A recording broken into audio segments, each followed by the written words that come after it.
Praise the lord. ఈరోజు దేవుని వాగ్దానము ప్రకటన గ్రంథము 22వ అధ్యాయం 12వ వచనం.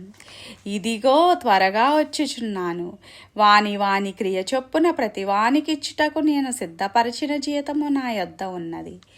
మనము స్కూల్లో కాలేజీలో చదువుకున్నప్పుడు పరీక్షలు రాస్తాము.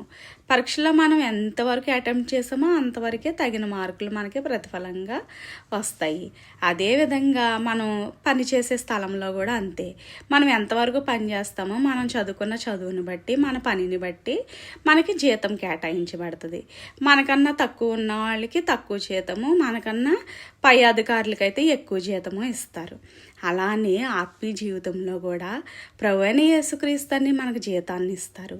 ఏంటి అని అంటే, ప్రభువైన యేసుక్రీస్తు తండ్రి మన యొద్దకి వచ్చినప్పుడు, తిరిగి భూమిపైకి రెండో రాకడ సమయంలో వచ్చినప్పుడు మనందరికీ కూడా ఒక పరీక్ష ఉంది.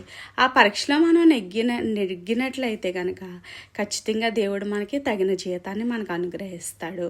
మనం ఆత్మీయ జీవితంలో బాగా ఎదిగి అభివృద్ధి చెంది ఫలించి ఇతరులకి ఈ ఆత్మీయ ఆహారాన్ని మనం పంచిపెట్టినట్లయితే దేవుని రాజ్యంలో మనకు స్థానం ఏర్పరచబడుతుంది.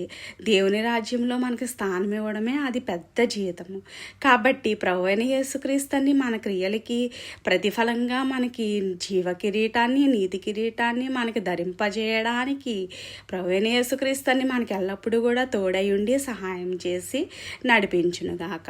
మనందరం ఆత్మీయ జీవితంలో ఇంకా ఎదగడానికి, పరీక్షలో మనందరము కూడా గెలుపు పొందడానికి ప్రభువైన యేసుక్రీస్తు తండ్రి, ఆత్మీయ తండ్రి, పరిశుద్ధాత్ముడు మనకి సహాయం చేయనుగాక.